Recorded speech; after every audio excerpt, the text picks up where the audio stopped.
ಇಂದು ಸಂಪೂರ್ಣ ಒಳ ಮೀಸಲಾತಿ ಜಾರಿಗೆ ಆಗ್ರಹಿಸಿ ಹರಿಹರದ ಪ್ರೊಫೆಸರ್ ಬಿ ಕೃಷ್ಣಪ್ಪ ಸಮಾಧಿಯಿಂದ ಬೆಳಗಾವಿವರೆಗೆ ಚಲೋ ಬೆಳಗಾವಿ ಜಾಥಾ ಆಯೋಜಿಸಲಾಗಿತ್ತು.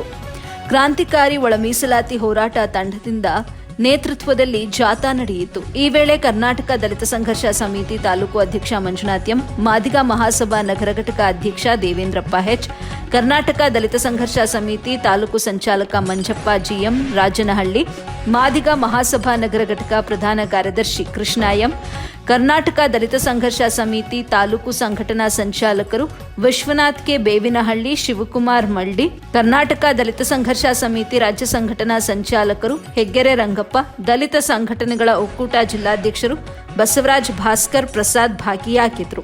ವರದಿ SM Zakir, AB news Kannada, Harihara bureau chief, Davanagere. ಹೋರಾಟಕ್ಕೆ ಒಳ ಮೀಸಲಾತಿ ಹೋರಾಟಕ್ಕೆ ಒಳ ಮೀಸಲಾತಿ ಹೋರಾಟಕ್ಕೆ ಪ್ರೊಫೆಸರ್ ಬಿ ಕೃಷ್ಣಪ್ಪನವರಿಗೆ ಪ್ರೊಫೆಸರ್ ಬಿ ಕೃಷ್ಣಪ್ಪನವರಿಗೆ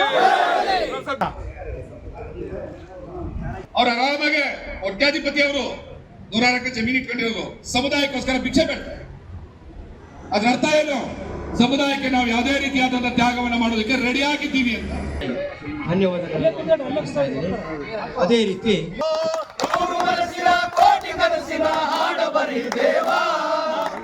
ಯಶಸ್ವಿಗೊಳಿಸಕ್ಕೆ ಎಲ್ಲರೂ ಆಗಮಿಸಬೇಕಂತೇಳಿ ಮತ್ತೊಮ್ಮೆ ಕೋರ್ಕೊಳ್ತಾ ಇದ್ದೀವಿ. ಈ ಕಾರ್ಯಕ್ರಮ ಯಶಸ್ವಿಯಾಗಿ ಮಾಡಿದ್ದಕ್ಕೆ ನಿಮ್ಗೆಲ್ಲರಿಗೂ ಧನ್ಯವಾದಗಳು. ನೀವು ನಿಮ್ಮ ತಂದೆ ಹೇಳ್ಕೊಟ್ಟಂತಹ ಕಾನೂನುಗಳನ್ನ ತಗೊಂಡ್ಬಂದು ಬಾಬಾ ಸಾಹೇಬ್ರ ಹೆಸರಲ್ಲಿ ಇಲ್ಲಿ ಹೇಳಕ್ ಹೋಗ್ಬೇಡಿ. ಅದನ್ನ ಕೇಳಕ್ಕೆ ಇಲ್ಲಿ ಯಾವನು ಗೂಬೆಗಳಿಲ್ಲ. ಎಚ್.ಸಿ. ಮಾದೇವಪ್ಪ ಒಬ್ಬನ ಕಾರಣದಿಂದ ಇವತ್ತು 1 ವರ್ಷದಿಂದ ನಮ್ಮ ವಿದ್ಯಾರ್ಥಿಗಳು, ಆಮೇಲೆ ನಿನ್ನೆ ಒಬ್ಬ ಟೀಚರ್ ಫೋನ್ ಮಾಡ್ತಾರೆ, ಹೈಸ್ಕೂಲ್ ಟೀಚರ್ಗಳಿಗೆಲ್ಲ ಹೆಡ್ ಮಾಸ್ಟರ್ಗಳಾಗಿ ಪ್ರಮೋಷನ್ ಕೊಡ್ತಾ ಇದ್ದಾರೆ. ಅದರಲ್ಲಿ ಒಳ ಮೀಸಲಾತಿ ಪಾಲಿಸ್ತಾ ಇಲ್ವಂತೆ, ಒಳ ಮೀಸಲಾತಿ ಇಲ್ವಂತೆ. ಯಾಕಿಲ್ಲ ನೋಡೋಣ. ಒಳ ಮೀಸಲಾತಿಗೆ professor B ಕೃಷ್ಣಪ್ಪನವರಿಗೆ, doctor Baba Saheb Ambedkar ಅವರಿಗೆ. ಈಗ ಕ್ರಾಂತಿಕಾರಿ ಒಳ ಮೀಸಲಾತಿ ಹೋರಾಟ ಸಮಿತಿಯ ಒಬ್ಬ ನಾಯಕನಾಗಿ ಬೆಳಗಾವಿ ಚಲೋಗೆ ಕರೆ ಕೊಟ್ಟು ಪ್ರೊಫೆಸರ್ ಬಿ ಕೃಷ್ಣಪ್ಪನವರ ಸಮಾಧಿ ಸ್ಥಳದಿಂದ ಅವರ ಆಶೀರ್ವಾದದೊಂದಿಗೆ ನಾವು ಈ ಕಾರ್ಯಕ್ರಮವನ್ನು ಪ್ರಾರಂಭ ಮಾಡಿದ್ದೀವಿ. ಈ ರಾಜ್ಯ ಸರ್ಕಾರ ಕಳೆದ 1 ವರ್ಷದಿಂದ, ಅಂದ್ರೆ ಸುಪ್ರೀಂ ಕೋರ್ಟ್ ಆದೇಶ ಬಂದ 1 ವರ್ಷದ ನಂತರ ಆದ್ರೂ ಕೂಡ ಇನ್ನೂ ನಮಗೆ ನ್ಯಾಯವನ್ನ ನೀಡೋದ್ರಲ್ಲಿ ಉದಾಸೀನವನ್ನ ಮಾಡ್ತಾ ಇದೆ. ಇದಕ್ಕೆ ಮುಖ್ಯ ಕಾರಣ ಸಮಾಜ ಕಲ್ಯಾಣ ಇಲಾಖೆಯ ಸಚಿವ ಎಚ್.ಸಿ. ಮಾದೇವಪ್ಪ ಮಾದಿಗರ ಮನೆ ಹಾಳರಂತೆ ವರ್ತನೆ ಮಾಡ್ತಾ ಇದ್ದಾರೆ. ಅವರಿಗೆ ಎಚ್ಚರಿಕೆ ಕೊಡ್ತಾ ಇದ್ದೀವಿ. ಈ ಬೆಳಗಾವಿಯ ಅಧಿವೇಶನದಲ್ಲಿ ಸಂಪೂರ್ಣ ಒಳ ಮೀಸಲಾತಿ ಜಾರಿಗೆ ಬರಬೇಕು. ಆರ್ಥಿಕ ಕ್ಷೇತ್ರದಲ್ಲಿ, ಆಮೇಲೆ ಉದ್ಯೋಗದ ಕ್ಷೇತ್ರದಲ್ಲಿ, ಶೈಕ್ಷಣಿಕ ಕ್ಷೇತ್ರದಲ್ಲಿ, ಬ್ಯಾಕ್ಲಾಗ್ ನಲ್ಲಿ, ಹಾಗೆ ಬಡ್ತಿನಲ್ಲಿ ಎಲ್ಲದರಲ್ಲೂ ಕೂಡ ಒಳ ಮೀಸಲಾತಿಯನ್ನು ಜಾರಿಗೊಳಿಸಬೇಕು. ಇಲ್ಲದೆ ಹೋದ್ರೆ ಮುಂದಿನ ದಿವಸದಲ್ಲಿ, ಮುಂದಿನ ಚುನಾವಣೆಯಲ್ಲಿ ಸನ್ಮಾನ್ಯ ಸಿದ್ದರಾಮಯ್ಯನವರಿಗೆ ನಾವು ಹೇಳಕ್ ಇಷ್ಟಪಡ್ತಾ ಇದ್ದೀವಿ, ಸಿದ್ದರಾಮಯ್ಯನವರೇ ತಾವು ಬಹಳ ಒಳ್ಳೆಯ ಕೆಲಸಗಳನ್ನ ಮಾಡ್ತಾ ಇದ್ದೀರಿ ಅನ್ನುವಂತಹ ನಂಬಿಕೆ ಮತ್ತು ಪ್ರೀತಿ ನಿಮ್ಮ ಮೇಲಿತ್ತು.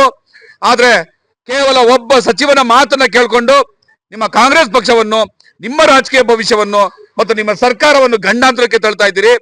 ಮುಂದಿನ ದಿವಸದಲ್ಲಿ ಸಂಪೂರ್ಣ ಒಳ ಮೀಸಲಾತಿ ಜಾರಿ ಆಗದೆ ಹೋದ್ರೆ ಇಡೀ ಕರ್ನಾಟಕದಾದ್ಯಂತ ಸಮಸ್ತ ಮಾದಿಗರು ನಿಮ್ಮ ಕಾಂಗ್ರೆಸ್ ವಿರುದ್ಧವಾಗಿ ಮತ ಚಲಾಯಿಸ್ತಾರೆ, ನಿಮ್ಮ ಬುದ್ಧಿ ಕಲಿಸ್ತಾರೆ ಅಂತ ನಾನು ಈ ಸಂದರ್ಭದಲ್ಲಿ ಹೇಳಕ್ ಇಷ್ಟಪಡ್ತಾ ಇದ್ದೀನಿ. ಮಾದಿಗ ಸಮುದಾಯವು ಒಳ ಮೀಸಲಾತಿಗೋಸ್ಕರ ತನ್ನ ರಕ್ತ, ಬೆವರನ್ನ, ಪ್ರಾಣಗಳನ್ನ ಒತ್ತಿಟ್ಟು ಕಳ್ಕೊಂಡು ಈ ರಾಜ್ಯದಲ್ಲಿ ಹೋರಾಟ ಮಾಡಿರುವಂಥದ್ದು ತಮ್ಮೆಲ್ಲರಿಗೂ ಗೊತ್ತಿರುವಂತ ವಿಚಾರ. ನಾನು ಹೇಳೋದಿಷ್ಟೇ, ಇವತ್ತು ಈ ರಾಜ್ಯದಲ್ಲಿ ಸುಮಾರು 1 ವರ್ಷಗಳ ಕಾಲ, 1 ವರ್ಷಗಳ ಹಿಂದಿನಿಂದ ಇವತ್ತಿನವರೆಗೂ ಕೂಡ ನಮ್ಮ ಗೆಳೆಯ ಅಥವಾ ನಮ್ಮ ಸಹೋದರ ಭಾಸ್ಕರ್ ಪ್ರಸಾದ್ ಅವರ ನೇತೃತ್ವದಲ್ಲಿ ಏನು ಕ್ರಾಂತಿಕಾರಿ ಒಳ ಮೀಸಲಾತಿ ಹೋರಾಟ ಸಮಿತಿ ಈ ರಾಜ್ಯದಲ್ಲಿ ಹೊಸ ದಿಕ್ಕನ್ನೇ, ಹೊಸ ದಿಕ್ಸೂಚಿಯನ್ನೇ ಕೊಟ್ಟಿರುವಂತದ್ದು ತಮ್ಮೆಲ್ಲರಿಗೂ ಗೊತ್ತಿದೆ. ಹಿಂದೆ ಏನು ಪ್ರತಿಯೊಂದು ಜನತಾದಳ, ಬಿಜೆಪಿ ಅಥವಾ ಇನ್ನಿತರ ಕಾಂಗ್ರೆಸ್ ಸರ್ಕಾರಗಳು ಸುಮಾರು 35 ವರ್ಷಗಳಿಂದ ಕೇವಲ ಭರವಸೆಗಳನ್ನು ಕೊಟ್ಟವು. ಆದರೆ ಎಂದೂ ಒಳ ಮೀಸಲಾತಿ ಪರವಾಗಿ ತಮ್ಮ ಅಳಲನ್ನು ತೋಡಿಕೊಳ್ಳಲಿಲ್ಲ ಅಥವಾ ಅದರ ಬಗ್ಗೆ ಚಿಂತೆ ಮಾಡಲಿಲ್ಲ.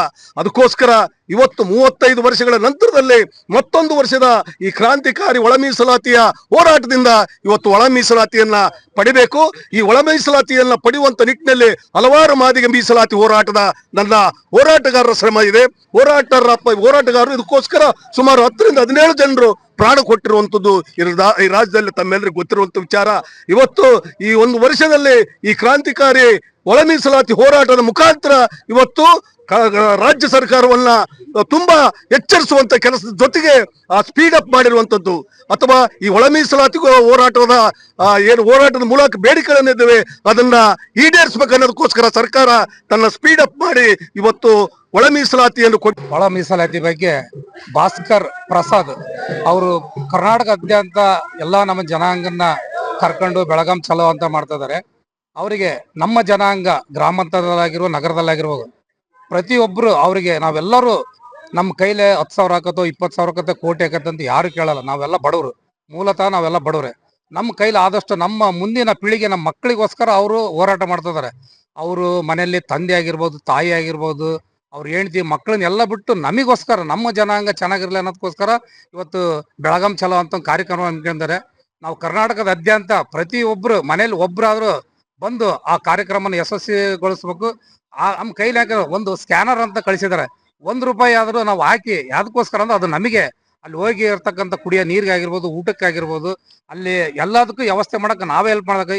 ಇನ್ನೊಬ್ರ ಹತ್ರ ಹೋಗಿ ಉತ್ತಮ ಜಾತಿಯರ ಹತ್ರ ಕೈ ಒಡ್ಡೋದು ಬೇಡ. ನಮ್ದು ನಾವೇ ₹1 ಹಾಕಿ, ನಾವು ಬಡವರು, ನಮಗೆ ಮೂಲತಃ ನಮ್ಮ ಮೊದಲಿಂದಾನು ಸ್ವಾತಂತ್ರ್ಯ ಪೂರ್ವದಲ್ಲಿ ನಮಗೆ ಜಮೀನು ತಗನಕ್ಕೆ ಹಕ್ಕನ್ನ ಕಟ್ಟಿದ್ದಲ್ಲ, ಊರು ಹೊರಗಿಟ್ಟಿದ್ರು.